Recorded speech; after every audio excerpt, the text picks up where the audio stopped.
আমার কাছে মনে হচ্ছে যে এই যে তারা গোপালগঞ্জ গেল, এটা তাদের একটা ঐতিহাসিক ভুল। এখন দেখেন গোপালগঞ্জে কি ঘটেছে? প্রথমত গত কয়েক মাস যাবৎ ছাত্রলীগের কোনো মিটিং হয় নাই, মিছিল হয়নি। শেখ হাসিনার নামে কোনো স্লোগান হয়নি। বঙ্গবন্ধুর নামে কোনো স্লোগান হয়নি। কিন্তু গত ২ দিন ধরে পুরো গোপালগঞ্জের প্রত্যন্ত অঞ্চলে গ্রামে গঞ্জে হাজার, হাজার মানুষ রাস্তায় নেমে আসছে। তারা রাস্তা ব্লক করছে, গাছ কেটে, কেটে তারা রাস্তায় ফেলে দিচ্ছে। এই যে রাজনৈতিক উদ্দীপনা, এই উদ্দীপনাটা দেখবেন কালকে ফরিদপুরে চলে যাবে, পরশুদিন ভেদরগঞ্জে চলে যাবে, আলফাডাঙ্গাতে চলে যাবে, শরীয়তপুরে চলে যাবে, মাদারীপুরে চলে যাবে, বাগেরহাট চলে যাবে, খুলনা সদরে চলে যাবে। এগুলো ভাইরাসের মতো এই সাহস। সাহস কিন্তু ভয় যেমন খুব ভাইরাসের মতো, সাহসটাও কিন্তু খুব ভাইরাসের মতো একটার পর একটা ঘটতে থাকে। তো এই যে অবস্থা, সেই অবস্থা আম শুরু হয়ে এলো এই গোপালগঞ্জ দিয়ে, যেটা দরকার ছিল না। এরপর হলো এখানে যারা আছে তারা এখন পুলিশকে খুব ভয় পাচ্ছিল। এর কারণে গোপালগঞ্জে যাদেরকে এই রেজিম চেঞ্জ হওয়ার পরে নিয়োগ দেওয়া হয়েছে, এরা বেশিরভাগই বিএনপির লোক এবং জামাতের লোক, পুলিশের যারা কর্মকর্তা আছেন। তো এই পুলিশ এবং জামাতের যারা লোকজন আছেন তারা ওখানে গিয়ে আওয়ামী লীগ নিধনের সর্বোচ্চ চেষ্টা করে যে সফলতা আজকের দিন পর্যন্ত এনেছে, সেই পুলিশ মার খেল। এবং সঙ্গত কারণে ছাত্রলীগের যারা বা যুবলীগের যারা, আওয়ামী লীগের যারা লোকজন আছে তারা তো বুঝতে পারছে যে এই পুলিশ গোপালী পুলিশ না, এই পুলিশ আওয়ামী পুলিশ না, এই পুলিশ হলো জামাতি পুলিশ এবং এই পুলিশ বিএনপির পুলিশ। তো বিএনপি তো এখন কাজ করছে না, এখন যে পুলিশ আছে জামাতি পুলিশ, এবং জামাতি পুলিশ আপনি দেখলেই বুঝতে পারবেন যে এরা জামাতের পুলিশ। মুখে খোঁচা খোঁচা দাড়ি, কথাবার্তা ওইরকম, গালগুল আপনি দেখলেই জামাতের মধ্যে একটা দাড়িপাল্লা ভাব আছে। সেটা পুলিশে থাকুক আর সিভিল সার্ভিসে থাকুক, আপনি বুঝতে পারবেন। এই যে জামাতি পুলিশগুলো অ্যাসল্টেড হলেন এবং সামনের দিনগুলোতে তারা টার্গেটে পরিণত হলেন। ফলে জামাত তাদেরকে যেভাবে পুলিশ দিয়ে সহযোগিতা করতে পারত, ওটা হলো না।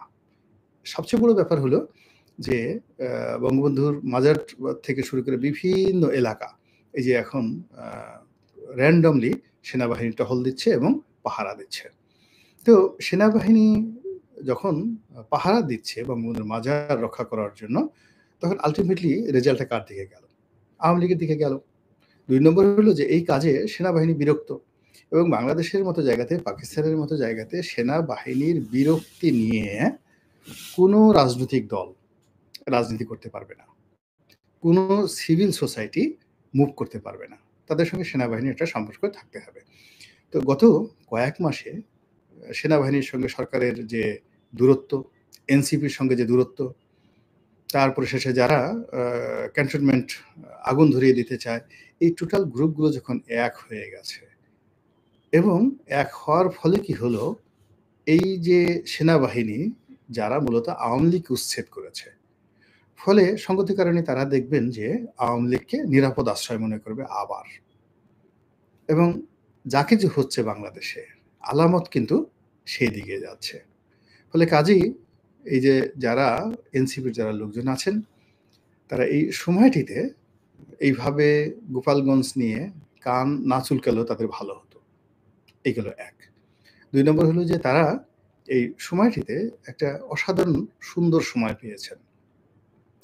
তো সুন্দর সময় পেয়েছেন, সেই সুন্দর সময় পেয়ে গত ১ সপ্তাহ ধরে তারা যেভাবে একটার পর একটা সফল অনুষ্ঠান তারা করে যাচ্ছিলেন, এবং ১৯ তারিখে ঢাকাতে জামাতের যে মহাসমাবেশ, যেখানে তারাও হয়তো থাকবেন, এই মহাসমাবেশের জন্য ইতিমধ্যে ১০,০০০ গাড়ি বুক করা হয়েছে এবং ঢাকাতে ১০ লাখ লোক জামাত সেখানে সমাবেশে আয়োজন করবে। এই পুরো মানে যে প্রক্রিয়াটি, এই প্রক্রিয়াটি নষ্ট হয়ে গেল এই গোপালগঞ্জ থেকে। এই গোপালগঞ্জ থেকে এই জিনিসটা যে নষ্ট হয়ে গেল, এর কারণ হলো দেখেন তারা গোপালগঞ্জে গেছে, বলতে গেলে পুলিশের প্রোটেকশনে গেছে, প্রশাসনের প্রোটেকশনে গেছে।